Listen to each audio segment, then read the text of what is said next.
Assalamu alaikum students and welcome back to your class.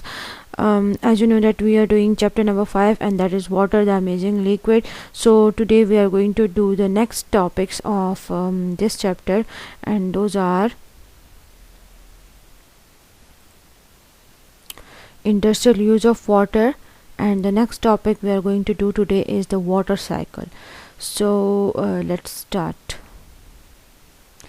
सबसे पहले industrial use of water. Industrial use of water मतलब कि जो industries वगैरह में हम वाटर का कैसे यूज़ होता है और कितना यूज़। अच्छा, तो देखते हैं।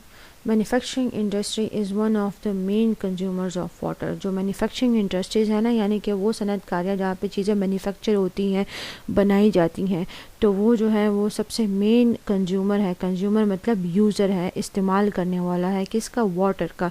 जो मैन्युफैक्चरिंग इंडस्ट्रीज़ हैं जो कि डिफरेंट चीज़ें बनाती हैं, डिफरेंट चीज़ों को मैन्युफैक्चर करती हैं, तो वहाँ पे वाटर का बहुत ज़्यादा यूज़ होता है या वाटर को बहुत ज़्यादा मिकदार में इस्तेमाल किया जाता है। Water is used for the production process, for washing and cleaning purposes as well as for employee use. अब यहाँ पे वाटर किस किस काम के लिए यूज़ होता है? प्रोडक्शन पर्पसेस के लिए भी यूज़ होता है, यानी कि चीज़ों को बनाने के लिए भी यूज़ होता है, चीज़ों को धोने के लिए या साफ़ करने के लिए भी यूज़ होता है, और इसके अलावा जो एम्प्लॉय होते हैं यानी कि वहाँ पे जो लोग काम कर रहे हैं तो उनके यूज़ के लिए होता है। अब ज़ाहिर सी बात है, एक फैक्ट्री है, एक मैन्युफैक्चरिंग इंडस्ट्री है, वहाँ पर एक चीज़ मैन्युफैक्चर हो रही है, तो उसमें अगर कोई चीज़ गंदी है, उसको धोना है, उसको वॉश करना है, या उसके बनाने में वाटर यूज़ हो रहा है, या फिर जो एम्प्लॉयज़ वहाँ पे काम कर रहे हैं, जो उस प्रोडक्शन में काम कर रहे हैं, तो उन एम्प्लॉयज़ को पानी पीना है या उन्होंने वॉशरूम जाना है या कुछ भी है, तो उनको वहाँ पे क्या होता है, उनको भी पानी की ज़रूरत पड़ती है। सो इन सब यूजेस में क्या होता है, वाटर को यूज़ किया जाता है। Industries requires a large amount of water, और इंडस्ट्रीज़ को क्या होता है, उनको काफ़ी बड़ी मिकदार में पानी की ज़रूरत होती है। क्यों? क्योंकि वहाँ पे लोग बहुत ज़्यादा होते हैं, और वहाँ पे अगर मैन्युफैक्चरिंग हो रही है या कोई बड़ा काम हो रहा है, तो वहाँ पे ज़ाहिर सी बात है लोग भी ज़्यादा होंगे, और वहाँ पे वाटर का इस्तेमाल जो है या वाटर की नीड भी ज़्यादा होगी। सो वहाँ पे ज़्यादा अमाउंट ऑफ वाटर हमें चाहिए होता है। अच्छा, industries where water is used in some steps of the production process are. अब हम उन इंडस्ट्रीज़ को देखते हैं जहाँ पे वाटर को कुछ प्रोडक्शन स्टेप्स में यूज़ किया जाता है, तो वो देखते हैं कौन कौन सी है। केमिकल इंडस्ट्रीज़ हैं, मेडिसिन इंडस्ट्रीज़ हैं, फैब्रिक इंडस्ट्रीज़ हैं, पॉलीमर्स इंडस्ट्रीज़ हैं, पेपर इंडस्ट्रीज़ हैं, फूड इंडस्ट्रीज एक्सेट्रा। तो ये सारी इंडस्ट्रीज़ हैं, ये प्रोडक्शन इंडस्ट्रीज़ है, केमिकल्स बनाते हैं, मेडिसिन बनाते हैं, पेपर, फूड, ये सारी इंडस्ट्रीज़ में क्या होता है, यहाँ पे किसी न किसी स्टेप में, किसी न किसी प्रोडक्शन के स्टेप में वाटर की ज़रूरत पड़ जाती है। Machinery needs water to cool it down to the temperature suitable for the process. और मशीनरी, जैसे आपको मशीन्स का पता है, जब हम उसको यूज़ करते हैं, इवन जो कंप्यूटर होता है या कोई प्रिंटर अगर आपके पास है, आप अगर उसको यूज़ करें तो वो क्या होता है, वो यूज़ करने से गर्म हो जाता है, तो फिर हम उसको, अगर बहुत ज़्यादा गर्म हो जाता है तो थोड़ी देर हम उसको छोड़ देते हैं कि वो वापस से कूल डाउन हो जाए, ताकि हम जो है अपना जो प्रोसेस है या मेथड है वो दोबारा से कर सकें। तो इस तरह से इंडस्ट्रीज़ में जो मशीन होते हैं, अगर वो बड़ी मशीनें हैं और उनको वाटर से कोई फ़र्क नहीं पड़ता, तो उनको वाटर के ज़रिए क्या किया जाता है, कूल डाउन किया जाता है कि उसका टेम्परेचर जो है वो सुटेबल हो जाए और फिर उसको प्रोसेस करने के लिए वो ठीक रहे। The mining industry uses water to wash off the unwanted material that has been brought up from the underground. अब माइनिंग इंडस्ट्रीज़ में क्या होता है, माइनिंग इंडस्ट्रीज में खुदाई वगैरह करके चीज़ों को निकाला जाता है, तो ज़ाहिर सी बात है अगर कहीं से कोई माइनिंग करके कुछ चीज़ों को निकाल रहे हैं तो उसके साथ मिट्टी, पत्थर वगैरह, काफ़ी सारी डर्ट जो है वो निकल आती है। सो उस डर्ट को वॉश करने के लिए, उसको साफ़ करने के लिए, जो अनवांटेड मटेरियल है उसको हटाने के लिए वाटर की ज़रूरत पड़ती है।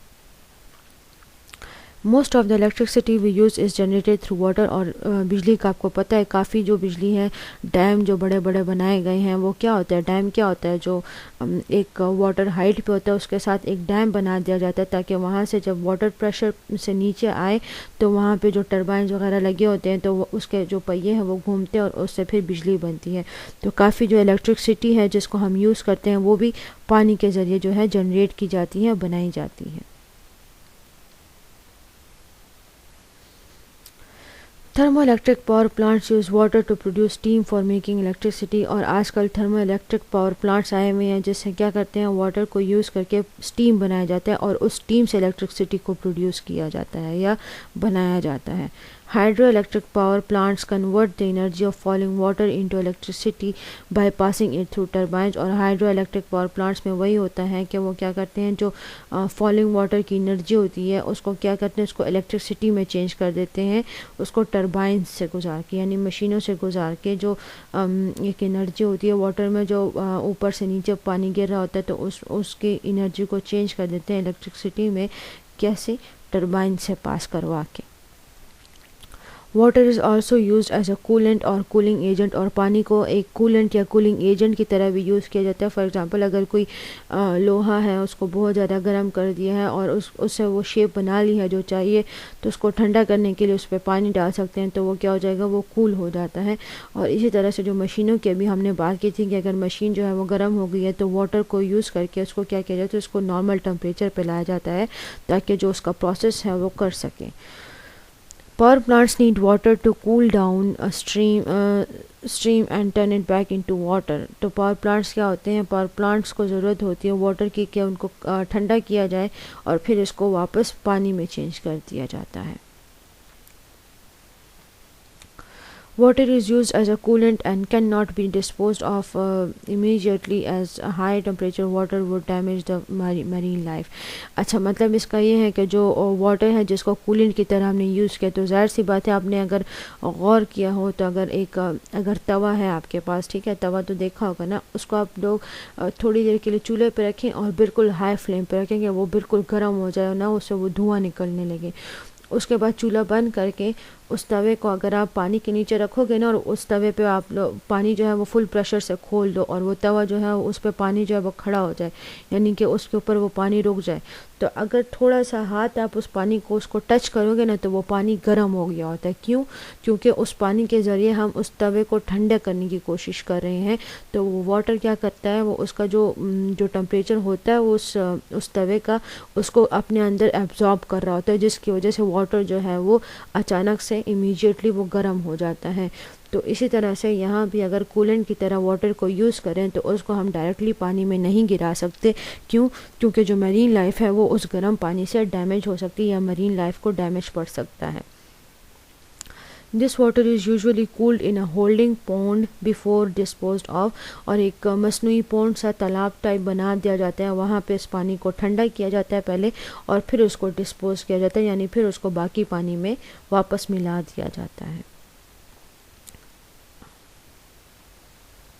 अच्छा, did you know a stunning 90% of water in Pakistan is used for agricultural purposes and the remaining 10% is divided between industrial and domestic use।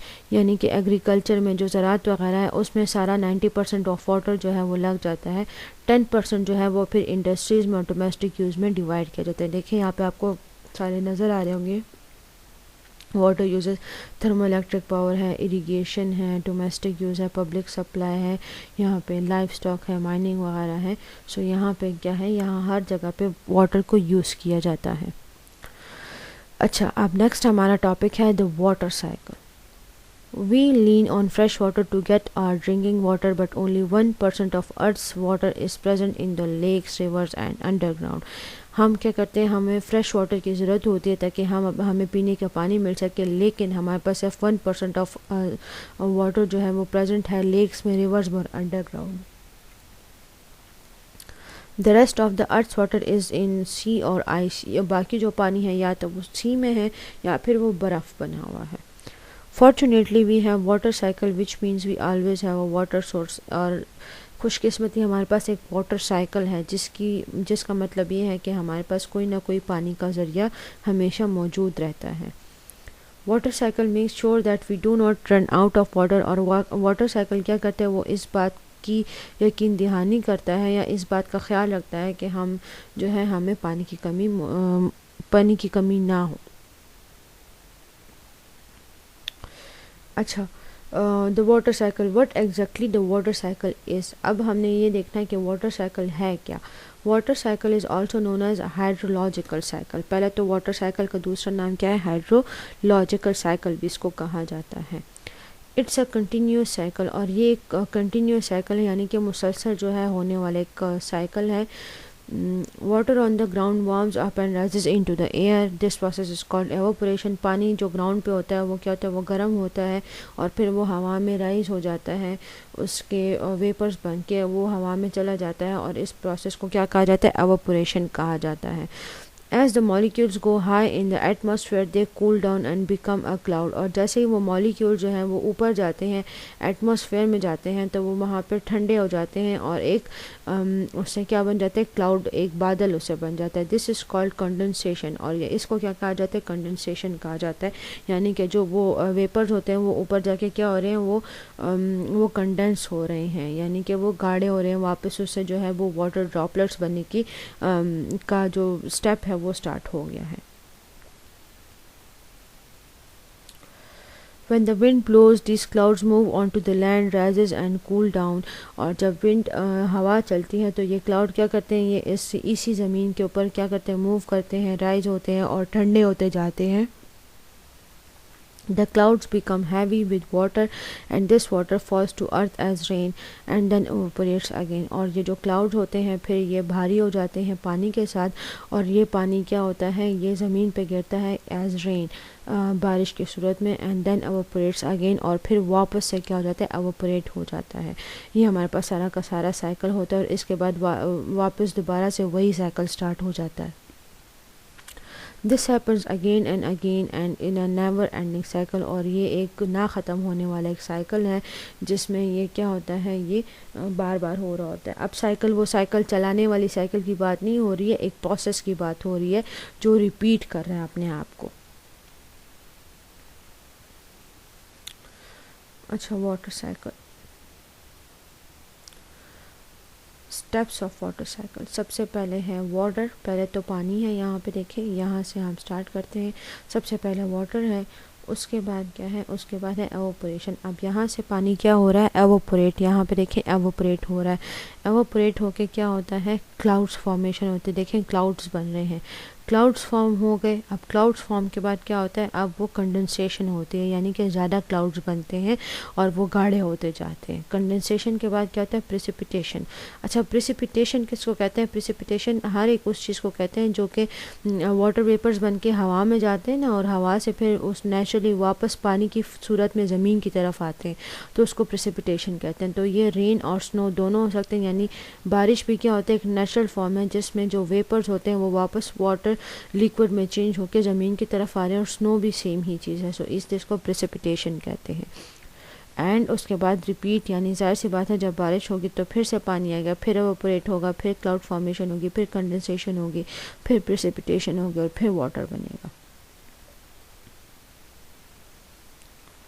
अच्छा, ये हमारे पास देखें, यहाँ पे भी वाटर साइकिल है। वाटर जो हमारे पास स्टोरेज ओशन है, ये एवापोरेट होता है, फिर कंडेंसेशन होती है, एवापोरेशन जो है वो ट्रांसपायरेशन होती है, और वाटर स्टोरेज इन एटमॉस्फेयर, सारा जो एटमॉस्फेयर है उसमें वाटर स्टोरेज हो रही है, सब्लिमेशन वगैरह हो रही है, फिर बारिश होने लगती है। वाटर स्टोरेज यहाँ पे देखें, ये वाटर जो है वो स्नो की फॉर्म में स्टोर हुआ है। सो इसी तरह से ये साइकिल जो है चलता रहता है। जब बारिश होती है तो पानी यहाँ से नीचे आता है, वापस यहाँ पे ओशन वगैरह में मिल जाता है, और फिर से एवापोरेशन स्टार्ट हो जाती है।